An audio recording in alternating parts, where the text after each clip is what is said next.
Have you been wanting to make your own sourdough starter, but the thought of it just kind of gives you anxiety and you're a little frazzled about the whole process? I'm glad you clicked on this video because today I'm going to be sharing with you guys step-by-step process, day by day, on how you can make your very own sourdough starter from scratch. Maybe you're wondering, what the heck is sourdough starter anyway? Well, I was right along with you about 6 months ago. Simply put, instead of buying the yeast packets in store, you're just simply going to make your own wild yeast. And it's super simple. It's literally just flour and water.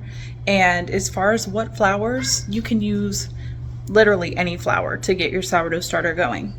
So in this video, you'll notice that I started off with all-purpose, but then I ended up going all whole grain. And I'll tell you guys a little bit about why later in the video. If you're somebody and you're just thinking, it's 2025, I'm ready to start making my own sourdough from scratch, I want to learn, maybe you're a visual learner like myself, this video is for you. The amazing thing about sourdough starter is once you get it going, not only can you make a variety of delicious loaves of bread, but you can also make things like muffins, cookies, pizza dough, biscuits, scones, you name it, any baked good. You can add in some sourdough starter to give it a nice tang, to boost the nutritional value. So without further ado, let's get right into this video. Without getting into all the science about how sourdough starter works, essentially sourdough is just a wild yeast. So it's simply flour and water, and that's it. So I'm going to show you guys the process. I'm going to simplify this as much as I can for you. Let's get right into it. You may see a lot of different videos that will be like talking specific when it comes to measurements and things like that. In this video, I'm not going to measure anything, and that might seem a little radical, but honestly, I feel like if you really want to get into making your own sourdough bread, we're just going to keep it simple. So the cool thing about it is you don't need to measure it. Really, the biggest thing that we're looking for is consistency. So I'll show you guys what I mean by that. So for the sake of this video, I'm just gonna keep it simple, and I'm using all-purpose flour for my sourdough starter that I'm gonna make. So this is organic all-purpose flour. I have a tablespoon here, like a soup spoon, and I have a tiny jar. And the reason why I'm starting with a small jar is because when you're first starting your sourdough starter, you don't need a huge jar. You just want to start small, because what's going to happen is over the next course of about a week, we're going to be discarding, which simply means every day that we're going to, before we feed our sourdough starter, we're going to take out about half of what's in the jar, and we are going to add in a little bit more flour and a little bit more water until we start to see the magic happen. So I'm going to take about this much flour, and I'm just going to carefully put this into our jar so that it doesn't fall out. Okay, just like so. So we've got very little flour, because the thing is, we don't want to waste a lot of flour. And I'll tell you guys what you can do with the discard. I'm just going to add in that much water. So that might be a tablespoon. We want to go for a pasty type of consistency. You don't want it to be super runny, and you don't want it to be super thick. You kind of want it to be in between. That is the type of consistency you want to be going for. So it's not too thick, it's not too thin. Okay, so that is step number one when we are making our sourdough starter. That's it for day one. So I'm going to set this down. I'm going to grab a lid to put on top. So you don't want to screw your lid on at all, because you want to make sure that there's still oxygen able to get in. So I'm just simply going to set the lid on top like so that there's still air going in. So you can use a lid, you can use plastic wrap and maybe just poke a little hole on the top. But yeah, so this is going to be day one. We're going to set this aside, you know, a room temperature spot, obviously, in your house. And tomorrow morning, I will show you guys the discarding process. Okay, so we are on day two. So I'm showing you guys the discarding process. It couldn't be more simple. I just wanted to show you guys, I was so surprised at how many bubbles were already developed after day one. And so this is similar to what your sourdough starter is going to look like when it's active and ready to go. But obviously, after just a day, it was not active or ready to go. And I'll show you guys that here in a minute. But yeah, so the discarding process, we're simply just going to take out about half from the jar. It doesn't have to be exact. We're going to remove that, and we can put that into a separate jar, because with your discard, as you build it up, you can actually use that for a plethora of discard recipes. And I'll link a few of my favorite down below. So yeah, we took out half of our starter, put it into our discarding jar, and then we added in, roughly a tablespoon of flour, a little bit more water, just to get that nice pasty consistency again. So this is the day 2 feeding, and you have a couple options as far as the feeding goes. So what I was doing was I fed it in the morning, let it sit out all day, and then I would put it into the refrigerator overnight, just so it didn't get too hungry, because when you put it into the fridge, it slows down that fermentation process. So this is just showing you the starter was not active, even though it looked like it was. The starter, it's called the float test. So when the starter is floating, that means it's ready. And if it just sinks down, that means it's not ready. So this is day 2. So like I said, this was fresh out of the refrigerator. You also have the option, if you wanted, to feed your starter once in the morning and then again discard it again before you go to bed and feed it again. So that way overnight you can leave it out and it won't get too hungry. So I'm just doing the same thing. I'm taking out about half of that starter, putting it into our discard jar, and I'm just adding about a tablespoon of flour and a little bit more water. And that's the simple process of discarding and feeding. So this is how we are going to eventually build a mature, active sourdough starter. Think of the flour and the water like freshly feeding your starter food, like when you get hungry. And it kind of just gives it fuel. So yeah, setting the lid on, and that is day 3.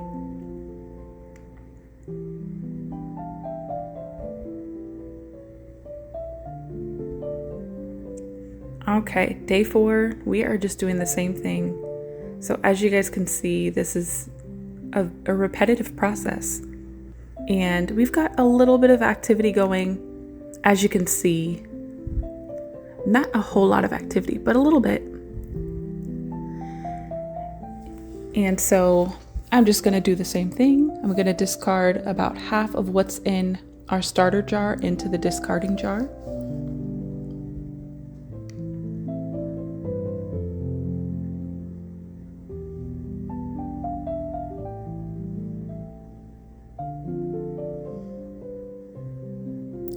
And even when you see all that activity, you know that it's working, right? So it's a very simple process. All we have to do is discard and feed, and the starter itself does the rest. So it's very, very simple process. So I was using a smaller spoon this time. That's why it looks like a lot, but still we're just sticking to about a tablespoon of flour per feeding, and a little bit of water just to give it that consistency that we're looking for. Kind of like a thick pancake batter.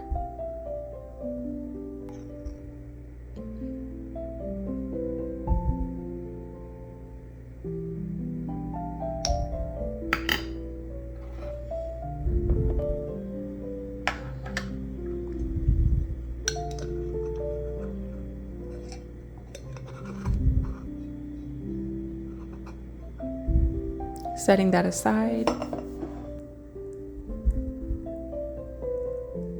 So this is my active sourdough jar that I keep to make fresh bread, and so I decided just to discard what was in our new starter. I just decided to take out half and put that in with my established starter. So that's what I decided to do for day 5.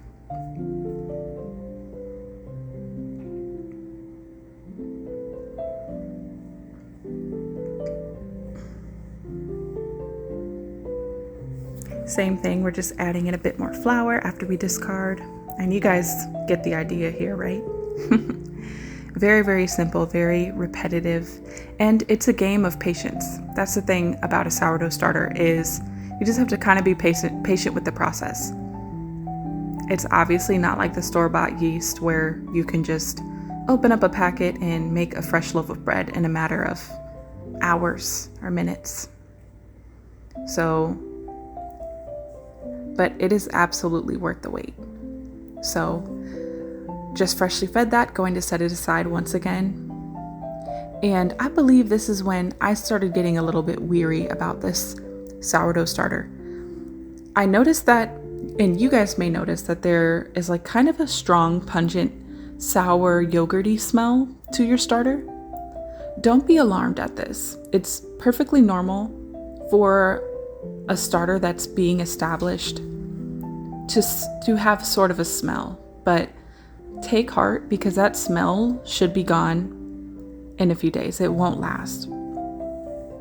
But because of that smell, I was like, you know what? Let me switch it up a little bit and don't let the rye flour throw you guys off, because I'm kind of showing you guys this to show you that you don't have to play it by the books.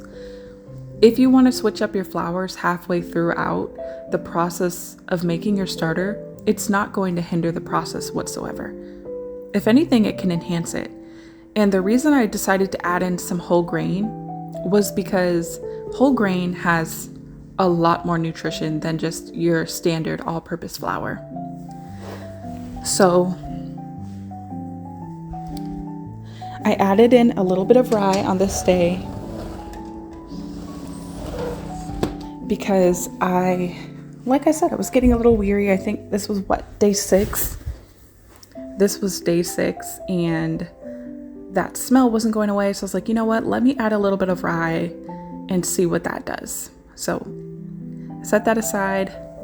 I knew the starter would love that because like I said, those whole grain flours, especially rye, are just full of nutrients. So I'm just mixing in the discard in with my sourdough starter.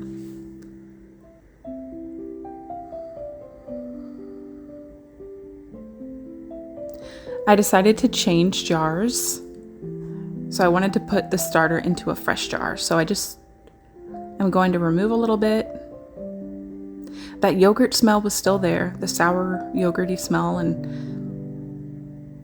I don't want to say I was getting frustrated, but I was a little like, when is the smell going to go away? I think this was day 7?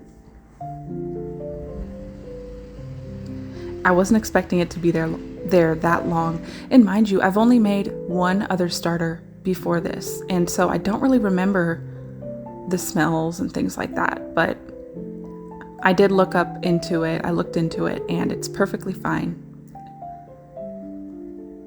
So I have it in a fresh jar. I just fed it again with a little bit of rye. And at one point, I just end up going all whole grain. And actually, I think that's what I'm doing here. So I've completely transitioned to rye, halfway in the midst. And would you look at that, you guys? Our starter is looking active. So this is day 8. We've got a little bit of activity on the bottom. You can see the nice bubbles, the air bubbles down there. That's a great sign. Once you guys start to see that and you see how kind of frothy it looks, let's see if it's ready. So we're going to do our drop test in the water and look at that, you guys. It looks like it's floating.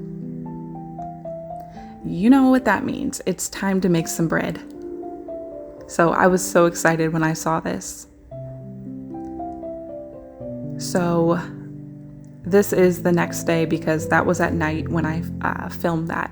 So the next day I'm just going right in. I'm adding in a little bit of einkorn. Again, I'm switching it up.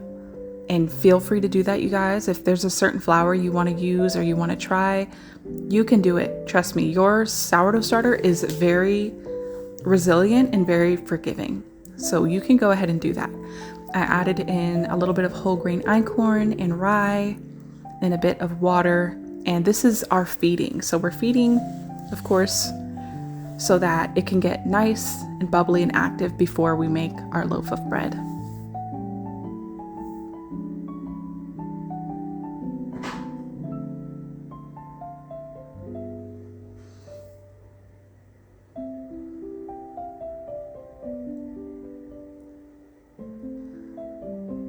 So if you'd like, you can put a little rubber band on your jar, and so that way you can see when it doubles. I usually don't do that. I just go by eyeballing. Like, you can see that clearly. All of those nice, beautiful bubbles on the side.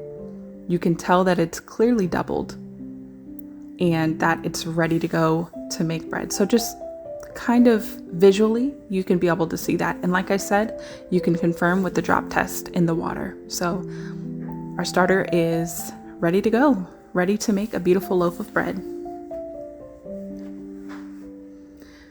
Now, as far as mixing your dough, you have a few options. I'm going to show you my favorite method, but you can definitely take this method and just take a mixing bowl, throw all of your ingredients. I prefer to use warm water just because that helps the dough and the starter just to kind of activate even further. So like warm water, definitely not too hot, but you can, as opposed to what I'm doing, you can just throw all of your ingredients into a mixing bowl, use a spoon, and mix everything together, and then just proceed with what I'm going to show you. So I'm adding in 500 grams of flour. Feel free to use any blend that you want. Now, obviously, if you want to get more of an airy dough, like more of a softer loaf, then you want to go for like a bread flour or an all-purpose. Or my favorite is to blend all-purpose with some whole grain. So I did 400 grams of all-purpose and 100 grams of rye. And then I added in 1.5 cups plus 1 tablespoon of warm water. And I'm just mixing this just to kind of activate the gluten a little bit. For a few minutes, I'm mixing it. I just want to get that flour and water nicely combined.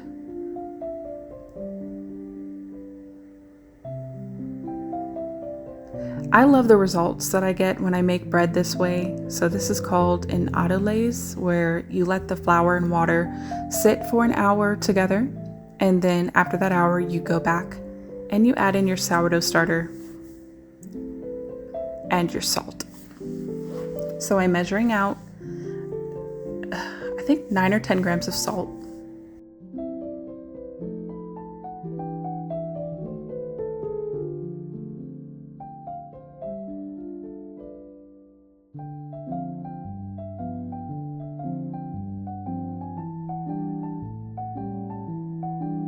So after that hour, I'm adding in 50 grams of sourdough starter. Depending on the temperature in your home, between 50 and 100 grams usually does really well. If you live in a colder environment, maybe add a little bit more. That'll speed up the rising time, the bulk fermentation. But if you live in a warmer environment like myself, we keep our house at 75. So I just put 50 grams and then I added in that salt. And so I'm just going ahead and getting that all mixed together once again. And I'm taking it off of the dough hook so that it can get nice and incorporated, because a lot of the dough was stuck to the hook. So I just let that go for a few minutes. Like I said, this part right here is really just to develop the gluten even further. And I just really love the finished product when I make my bread this way. Now, I don't always make it this way. Just last night, I just made it in a mixing bowl. And that is perfectly fine as well. You'll still get a delicious loaf. So after about 30 minutes of letting the dough rest, we're gonna do what's called a stretch and fold. And super simply, literally you start with one corner of the dough. We're gonna go 4 corners for a complete round of stretch and folds. You pull the dough up and you simply fold it on itself. So just how I'm doing it, pulling it up, and I'm folding it toward the other side, you could say. I wouldn't say the middle, because it kind of is the middle, but you see, it's very simple. You're just stretching the dough, and what this is doing is just building structure. So this is going to add a nice amount of structure. It's working the gluten. It's going to ensure that your bread rises very nice and beautifully.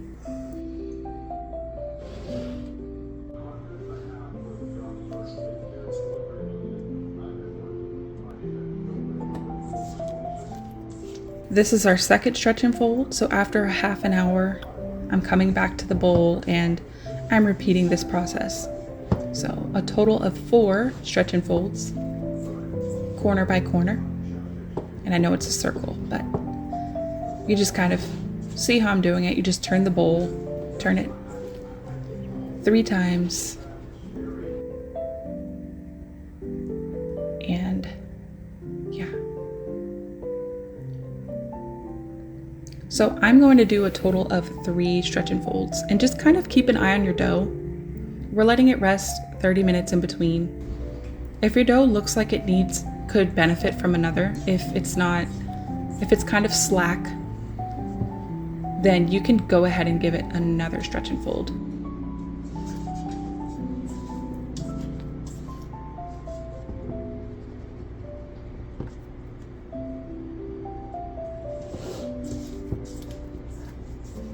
So this is the last stretch and fold. As you can see, our dough is a lot less sticky. It's definitely coming together. That gluten is nice and developed. So after this last stretch and fold, we will cover it once again. I'm just trying to shape it as much as I can. So we're gonna cover it, and this is the bulk fermentation process. So this is where we're just gonna leave it alone for however many hours it takes to come to about 50 to 60% in size. So you don't want it to double, but you want it to grow about halfway. So once it's done that, we can go ahead and shape. So I am just taking our dough out onto a floured surface. And as you can see, that nice little air bubble there in the center. So we don't want to mess too much. We don't want to mess with what's going on inside of the dough too much. So you want to be very gentle with this process, because all those nice air bubbles, we want to leave that, because that's going to help with the rising process in the oven. So there's multiple ways that you can shape your dough. I find that this one's super simple and I like the results that I get from it. So I'm just simply spreading out very gently our dough onto that floured surface, and we're going to start corner by corner. So top 2 corners, we're going to fold into the center, middle corners into the center, bottom corners into the center. And from there, I'm just getting my Banneton basket prepared. If you don't have a Banneton basket, feel free to just line a bowl with some cloth and flour it, and that'll work just fine. So now I'm just kind of tucking and rolling gently, very gently here, just tucking the dough.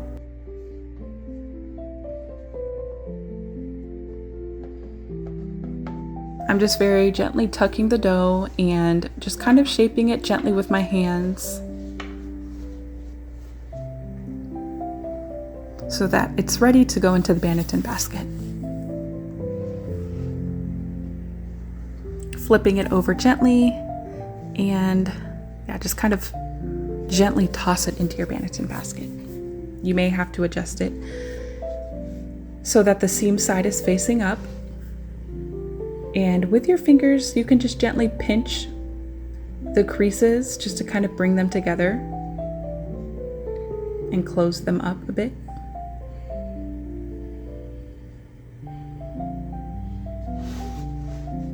Okay, you can cover it with plastic wrap, you can cover it with a moist towel. You want to make sure that the dough doesn't dry out though. So I like to put it into a plastic bag and put it into the fridge to continue cold proofing. And I let that go for at least 12 hours, or you can keep your dough in the fridge for up to 3 days if you wanted.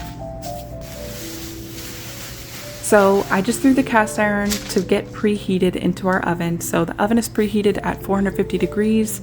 I like to get my cast iron Dutch oven nice and hot before putting the bread on to the Dutch oven. So at this point, it's preheated. I've got my parchment paper down. I flipped out my bread. It looks beautiful. And I just made 2 very simple scores. One down the middle, about 1/4 of an inch in depth.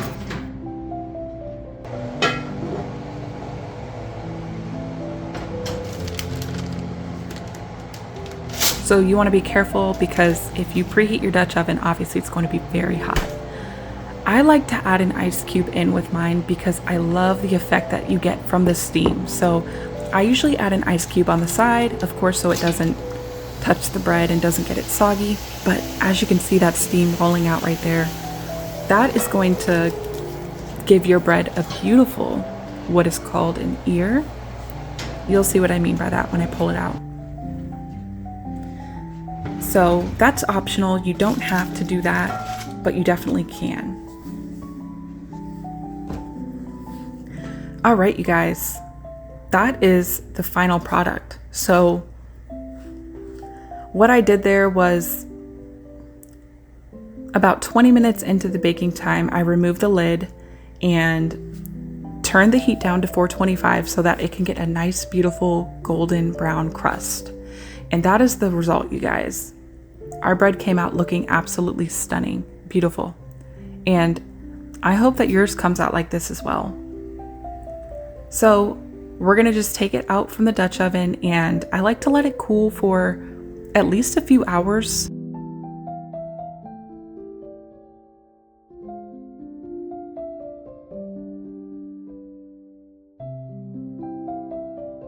I find that if you leave the bread out overnight, it makes it even easier to slice. There you have it, you guys. That is my ultimate guide on how to make a sourdough starter from start to finish without all the confusion, without all of the rules and specificities. And look at how our bread turned out. And it was absolutely delicious. So I hope you guys enjoyed this video. More to come from me regarding sourdough, my favorite discard recipes, my favorite bread recipes. And comment down below if you guys found this video helpful. If you guys have any tips or tricks, please let me know. I'd love to hear from you guys.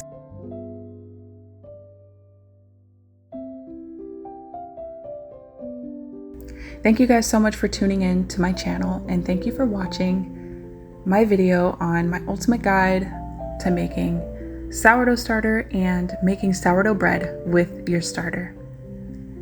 I hope you guys enjoyed, and I will see you guys on the next one.